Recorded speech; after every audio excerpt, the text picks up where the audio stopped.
If I were to tell you that the number one and the number two team in the nation are playing in the season opener and both are starting quarterbacks in their first year as a starter, that's a little interesting to say the least. We're looking at week one of the college football season. Texas, Ohio State kick off the season with a huge game. Two favorites to win the national championship this season. Which team has more to prove in week one? I think it's Texas. I mean, this has really been the summer of Arch Manning, where there's been so much buzz around him and the expectations for Texas being preseason number one team. For Ohio State, this is a relative honeymoon period, and it's not going to last long in Columbus, but coming off a national title, I think an unforgiving fan base is going to be maybe a little more forgiving than usual in week one, and just the fact that they have a national championship under their belt from last season. Yeah, I agree with that. I also think it's the two quarterbacks, really. I mean, if I were to tell you that the number one and the number two team in the nation are playing in the season opener and both are starting quarterbacks in their first year as a starter, that's a little interesting to say the least. No matter what happens, the winner is going to be hailed as, the next coming, and the loser is going to be hailed as the guy that has got a lot of work to do. And that's kind of unfair to both Arch Manning and Julian Sain, because I think they're both uber talented quarterbacks, and we really shouldn't judge them on this one game, this one very big game. Yeah, Matt, you mentioned that it's not Arch Manning's first start, but it is his first season as the Texas quarterback. How do you think he can manage the pressure of a week one game against the defending national champions with a huge spotlight on him, also as the Heisman favorite? Yeah, it's a difficult spot. It's also in a difficult road venue. It's going to be loud. That place will be wild. It always is at the shoe. We all think that Arch Manning is going to be what everyone believes he can be. What his famous lineage is. But there's a difference in going into a hot spot like that or going and playing on the road in the SEC, 3 or 4 times a year.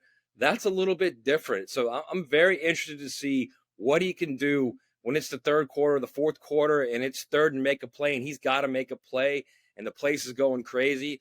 That's when you're going to see what kind of player he is. Ohio State has a new defensive coordinator with Matt Patricia.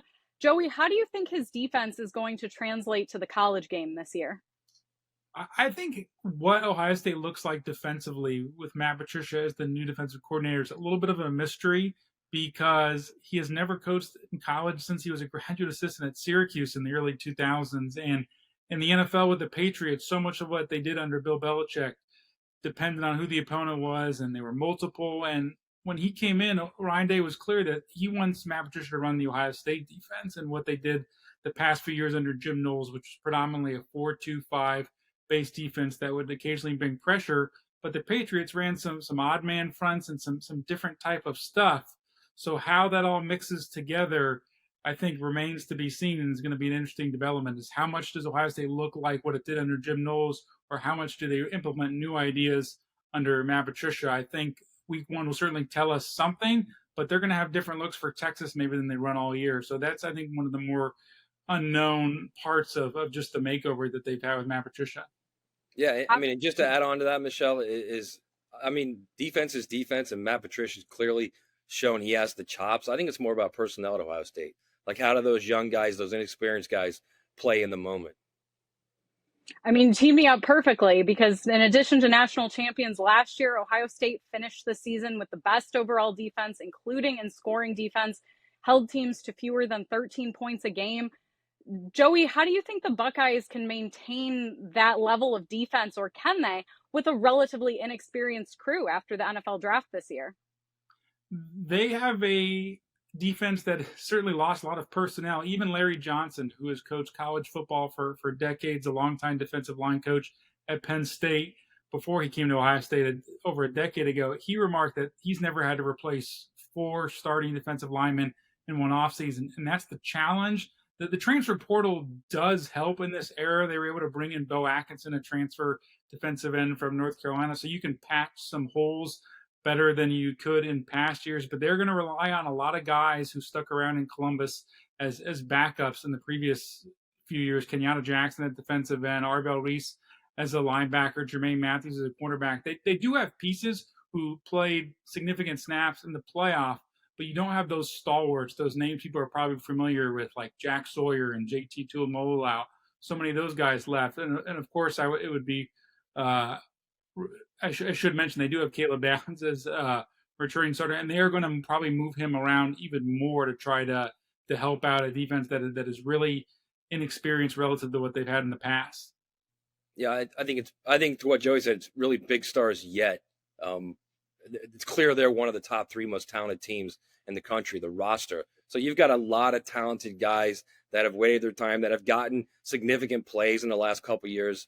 Those guys, now it's their turn. And typically what happens at the big schools like Ohio State, like Alabama, like Georgia, those guys fill in and start to play. So I wouldn't be shocked at all if they're again playing at a high level.